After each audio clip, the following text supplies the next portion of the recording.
what's up everybody? Coach Cody Hunter here, and I'm back with another video for you. Team, today I thought we'd have a little bit of fun here. I thought I'd share some mistakes with you, some things that I've done over the years with regards to fitness and health that were just pretty stupid. Now, some of these I would have picked up from reading articles or watching TV or some influencer. Whatever it was, I decided to give them a blast to see what would happen. And, now we're here today and I'm going to share with you about some of these things. Now, I'm sure there are a lot more on the list that I'm sharing today, but these are the ones that came to the top of my mind while sitting back and sweating here in Christchurch. So sit back, relax, and enjoy.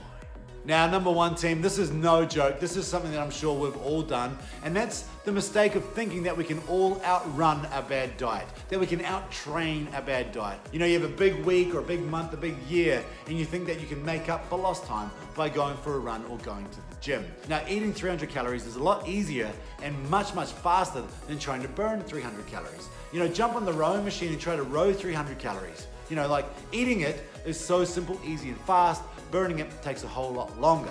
I used to overeat, or I used to have a really good session on the weekend and do whatever. And what would I do on Monday? I would decide to go to the gym twice a day for the next 3 days to make up for lost time. And the problem was, it wasn't just over one weekend, it ended up being over a long period of time where you just always thought, hey, I will train harder, I'll train faster, and I'll train more often, and I can eat whatever I want. Now, when you're in your early 20s, perhaps that's right for some of us. Perhaps you can eat whatever you want. But as we all know, there's a lot of us, myself included, that at some point that stops being the case, and very quickly, very, very quickly, it all catches up on you. Now, team, another thing that's quite interesting that I thought I'd talk about with fitness and health is the amount I used to rely on gear, gadgets, or supplements. You know, I used to rely on them so much to the point that if you didn't have them, you almost considered not doing the workout, going home and getting the gear so you could do it, or you used to decide to really go half-ass on it. Now, I used to be a massive pre-WOD addict. Man, I used to love that stuff. I used to shake it up before every workout and smash it out.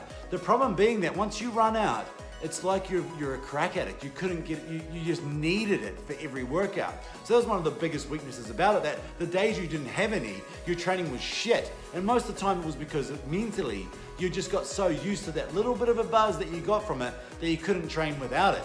Now, same thing would go with your Fitbit. Remember the Fitbit days? We used to love wearing those things. And then you'd have the days where you'd go and walk 10,000 steps. You were so proud. Let's say you're at home and your wife says, hey, I need some milk. And you're like, yeah, I got this. Let me go. I'll see you soon. And you'd walk off to the store to get some milk because you knew you'd get some more steps on the old Fitbit. But what about the day your Fitbit battery was flat? Or the day you forgot to wear it? Or the day it was broken or lost? You didn't want to do the walk. You only wanted to do the walk because you got rewarding the Ks or the steps on your watch. So you got so reliant on that object that when you didn't have it, you basically gave up. The same thing goes for the right pair of shoes, your lifting wraps, your knee sleeves. All these things became so addictive that when you didn't have them, you'd start to avoid the workouts, go soft on it, or basically just stay home. Now, another massive mistake that I used to make all the time is that when we get a little bit behind on our physique, when we start to look at ourselves and think, oh, I've put on a few extra pounds of fat here, I better do some work for it. The first thing that we all think about is what? Train more often. The first thing we go to is, hey, I'm gonna do 15 workouts a day now to try to get rid of all this fat around the system. Instead of just thinking, hey, what am I eating? How many calories am I taking in? I've got to address my nutrition before I start training more often. Now, we all fall into that trap. I have for years. The default is always train more. Don't worry about nutrition. I'll just train so much that I can burn it out. The sad reality, team, that the training that we do burns a very small amount of calories throughout our day. It's really, really sad. But yet we think that's what does most of the work. Well, it ain't. So, number one priority there, address the nutrition, make sure that's in key, and just keep up training. Simple as that. Now, team, the next one here is actually quite funny. This is something I used to do when I was back in my early days of training. Now, I was so worried about losing my gains while I slept. Yeah, that's as stupid as it sounds, that I used to set an alarm for 2:30 in the morning, wake up, and drink my protein shake. How funny is that? An old warm protein shake that's sitting on my bedside table, so I knew I could just grab it, drink it, and go straight back to sleep, all because I didn't want to lose my gains. Oh, Cody, oh young early days Cody, what were you thinking? Now, another thing I used to do that's quite similar to that, I'm gonna connect it to that, is I used to set an alarm for 30 minutes earlier than I wanted to wake up for. The alarm would go off, I'd wake up, glass of water on the side of my table, take 2 caffeine pills and some aspirin, drink them back, boom, go straight back to sleep. Let it all process, get through your system so when you woke up, you were fired up and ready to go and go to the gym and kick some ass. Now, I must have read that somewhere on the internet because there's no way I came up with that stupidity by myself. But again, did it used to fire me up? Well, yeah, I'm pretty sure it did. I might have had a couple of heart attacks along the way at the gym, but who knows? Must have done something. Now, the last stupid mistake I used to make, and this is one that's actually quite dumb that I used to do all the time, is not doing my rehab from injuries and then rushing back to games or rushing back to training at 100% effort. Now, I remember one year going to Australia for the summer after having my knee surgery done. I had some cartilage issues and had to clean it all up and cut some out and whatnot. They sewed me back up and I headed over to Australia. Now, I was there for 2 months. Now, while I was there, I did 0 training and I did 0 rehab. By the time I got back to New Zealand, I had to go back to my rugby team to get ready to play. My physio said, "How much running have you done?" And I said, "I've done none." "How much mobility have you done?" "Nothing." "Strength work?" "Not a thing."